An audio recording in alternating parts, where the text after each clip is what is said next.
स्वागत है आप सबका नए टिप्स एंड रेसिपीज़ में। तो आज लेकर आ गई हूँ इंडिया की पारंपरिक रेसिपी जिसे आप एक बार बना के महीनों खा सकते हैं। तो चलिए शुरू कर लेते हैं सेव लड्डू की रेसिपी। यहाँ पर इसे बनाने के लिए मैंने 1 किलो यहाँ पर लिया है बेसन, और बेसन को छान कर लेना है। इस बात का आपको बहुत ही खास ध्यान रखना है। अब इसमें डालना है गुड़। तो गुड़ ऐसे ही नहीं डालना है, इसे बारीक वाले ग्रेटर से ग्रेट कर लेना है जैसे मैं कर रही हूँ। तो यहाँ पर अगर आपके पास पाउडर वाली फॉर्म में है गुड़, तो आप 1 चम्मच उसका यूज़ भी कर सकते हैं, क्योंकि यहाँ पर ज़्यादा नहीं डालना है। तो मैंने यहाँ पे आधा ही गुड़ को ग्रेट किया हुआ है। ये 1 पिंच के आसपास इसमें मैं नमक डाल रही हूँ, और 1 ही पिंच के आसपास इसमें डाल रही हूँ खाने वाला सोडा।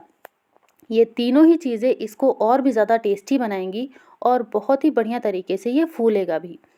तो इन सबको अच्छे से मिक्स कर लेना है बेसन के साथ मसलते हुए, और फिर यहाँ पर थोड़ा सा पानी डालना है, मतलब थोड़ा थोड़ा पानी डालते हुए इसका हमें डो लगाना है। तो इसका डो लगाते समय एक बात का ध्यान रखिए, इसमें एक साथ पूरा पानी नहीं डालना है, बहुत ही थोड़ा थोड़ा सा पानी डालना है, और पूरे ही बेसन को इकट्ठा कर लेना है। जब बेसन इकट्ठा हो जाए पूरा, तब आप इसमें थोड़ा थोड़ा पानी डालिए और इसको हाथों से मसलिए। जितना बढ़िया आप मसलेंगी उतना बढ़िया आपका सेव बन के तैयार होगा। तो ये देखिए, थोड़ा थोड़ा पानी डालते जाना है, और आप चाहो तो दोनों हाथों का यूज़ ले सकती हो। यहाँ पर इसको बहुत बढ़िया से मसलना है, और बहुत ही सॉफ्ट आटा इसका तैयार करना है। तो लीजिए, मैंने इसका आटा तैयार कर लिया है, जो कि बहुत ही ज़्यादा सॉफ्ट है और काफ़ी ज़्यादा चिकना। इसे 10 मिनट के लिए साइड में रखेंगे, और यहाँ पर पानी आप देख सकते हैं इतना ही बचा है। अब इसे हम बनाएंगे सरसों के तेल में, क्योंकि ये इसी में बहुत टेस्टी लगता है, और साथ ही साथ ये बिल्कुल पारंपरिक तरीके से बनाया जा रहा है। इस तरीके से मार्केट में मशीन मिलती है सेव की, तो मैंने उसे अच्छे से ग्रीस कर लिया है। अब ये आटा मैंने 10 मिनट के लिए रखा था। तो बेसन जो है ना, वो पानी को सोखता है, तो ये काफ़ी टाइट हो गया है। अब हमें इसमें थोड़ा सा पानी डाल के इसको तैयार कर लेना है, जैसे मैंने किया है। तो बस अब इसका रोल कर लेना है, और रोल करने के बाद हमें ग्रीस की हुई मशीन में इसको भरना है ऊपर तक अच्छे से। और आपको देखने से ही लग रहा होगा कि आटा जो है कितना, मतलब बेसन कितना बढ़िया से मैंने गूँथा है। तो ये चीज़ आपको ख़ास ध्यान रखनी है कि बेसन बहुत बढ़िया तरीके से गूँथिएगा। अब इसे मैंने तैयार कर लिया है मशीन को। अब तेल को चेक कर लेना है। तो तेल बहुत अच्छा गर्म कर लिया था मैंने एक बार, और फिर हल्का ठंडा भी कर लिया था।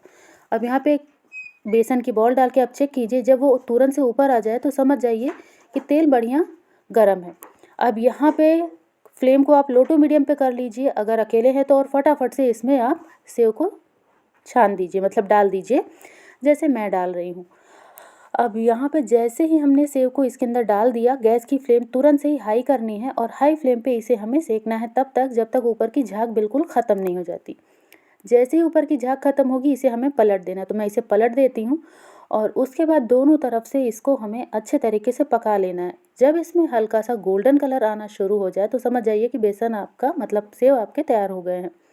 तो बस इसे निकाल लेना है, और यहाँ पर आप देख ही पा रहे हैं। अब सेम तरीके से दूसरा बैच भी हम तैयार करेंगे। तो तेल काफ़ी ज़्यादा गर्म होता है, तो उस समय पे आप गैस की फ्लेम को लो कर लीजिए, और जब आप पूरा इसके अंदर सेव डाल लें तो फिर से गैस की फ्लेम को हाई कर दें, और झाग खत्म होने तक एक साइड पकाएं। फिर उसके बाद इसे पलट के अच्छे तरीके से आप गोल्डन कलर आने तक, मतलब इसमें सुनहला कलर आने दें, और इसे अच्छे तरीके से पका लें। तो ये देखिए, ये बहुत अच्छे से पक चुका है, और इसे भी मैं निकाल ले रही हूँ। तो तरीका यही है, और इसी तरीके से मैंने सारे ही बनाकर यहाँ पर तैयार कर लिए हैं। आप देख ही पा रहे हैं, सिर्फ 1 किलो बेसन से मैंने इतने सारे सेव बनाकर रेडी कर लिए हैं। अब इसे रखते हैं साइड में ठंडा होने के लिए। और यहाँ पर मैंने लिया था 1 किलो बेसन, तो उसके लिए 1 किलो ही हमें चाहिए गुड़। अब सेम कढ़ाई को मैंने खाली कर लिया था, मैंने सारा तेल इसका निकाल लिया था, और गैस की फ्लेम को ऑफ कर दिया है।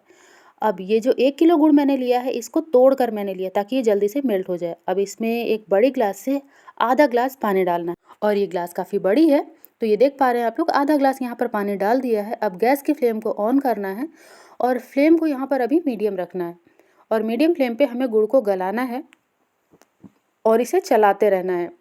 ये देखिए, मेल्ट होना शुरू हो चुका है। तो यहाँ पर अब मैं सेव को तोड़ लूँगी, और इससे आप अपने हिसाब से तोड़ लीजिए, जितना बड़ा जितना छोटा आपको तोड़ना हो, जितने, मतलब जिस हिसाब से आपको लड्डू बनाने हो। तो ये देखिए, तोड़ने का मन तो नहीं कर रहा था, लेकिन तोड़ना तो है ही, क्योंकि हमने लड्डू के लिए सेव को तैयार किया है। और ये तरीका आप देखकर अगर बनाते हैं तो मेरी गारंटी है कि आपका सेव लड्डू कभी भी ख़राब नहीं होगा।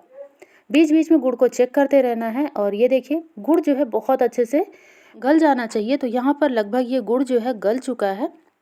अब यहाँ पर एक बहुत ही इम्पोर्टेंट काम करना है, गुड़ बिल्कुल अच्छे से गल जाना चाहिए। तो यहाँ पे छोटा टुकड़ा मुझे दिखा है तो मैं फिर से इसे गला लूँगी अच्छे तरीके से। तो ये देखिए ये बहुत जल्दी से ही मेल्ट हो जाएगा।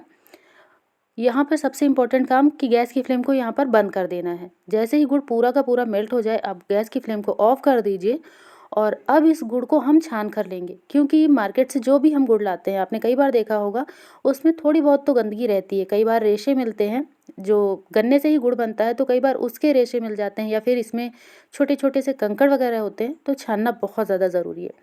तो यहाँ पर इस तरीके से मैं इसे छान ले रही हूँ और छान कर मैं आपको दिखाऊंगी। तो ये देखिए, आप देख ही पा रहे हैं कि कितनी ज़्यादा गंदगी है। जो ये बड़े वाले गुड़ के पीस होते हैं ना, इसमें तो ये होता ही है। और मैं तो हमेशा ही सजेस्ट करूँगी कि आप कोई भी ब्रांड का गुड़ लें तो इस तरीके से ज़रूर ही उसे छान कर लीजिए।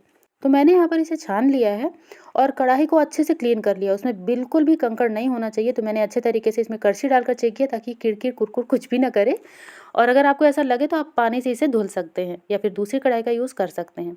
अब मैंने सारा ही गुड़ इसमें डाल दिया है और गैस की फ्लेम को मीडियम करते हुए इसे पकाना है।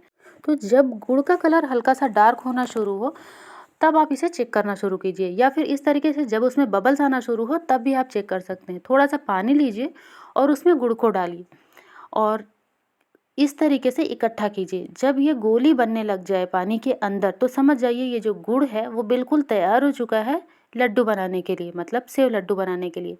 तो यहाँ पर ये गुड़ बहुत अच्छे तरीके से रेडी हो चुका है। अब गैस की फ्लेम को तुरंत से ही मैं ऑफ़ कर दूँगी और जो तोड़ा हुआ सेव है इसमें थोड़ा थोड़ा सा मैं गुड़ डालूँगी, मतलब एक एक करछी करके डालना है। तो मैंने 3 करछी इसमें डाला है और अब इसे मैं चलाकर अच्छे तरीके से मिक्स करूँगी, ताकि जो सेव है उसके ऊपर अच्छे तरीके से गुड़ जो है लग जाए। और जितना आपको मीठा खाना है उस हिसाब से भी आप इसमें ऐड कर सकते हैं।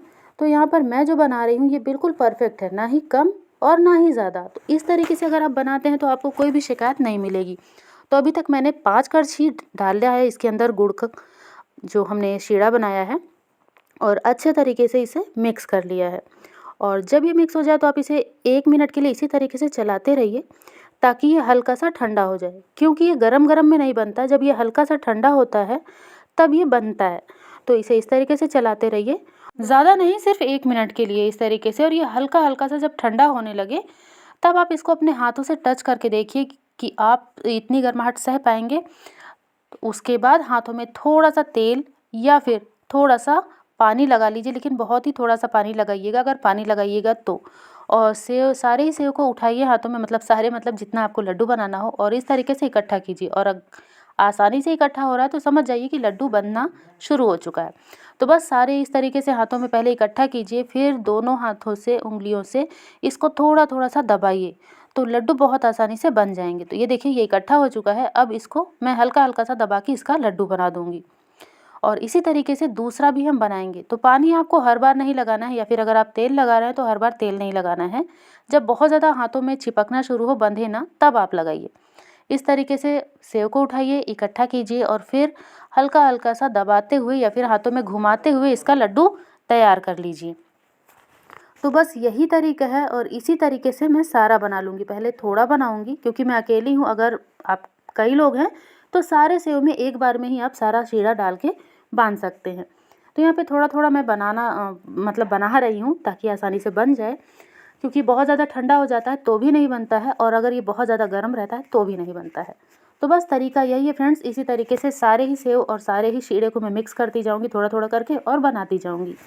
तो देखिए यहाँ पर मैंने इसी तरीके से सारे ही बनाकर तैयार कर लिए हैं, और लगभग 1 किलो में मैंने 2 थाली बनाया है। मान के चलिए 48-49, मतलब 48 to 49 के अराउंड मैंने यहाँ पर बनाकर तैयार किया है। और इसे बनाकर तुरंत ही आपको डिब्बे में नहीं रखना है, इसे बनाकर आप 4-5 घंटे बाहर छोड़ दीजिए, और ताकि ये अच्छे से सेट हो जाए। उसके बाद आप इसे किसी भी एयरटाइट डिब्बे में रख के आराम से महीने भर खा सकते हैं। ये बिल्कुल भी ख़राब नहीं होगा और ये बहुत ही टेस्टी, बहुत ही ज़्यादा बढ़िया लगता है। तो मकर संक्रांति पे इस तरीके से ज़रूर बनाइएगा, आपको बहुत पसंद आए तो लाइक शेयर सब्सक्राइब।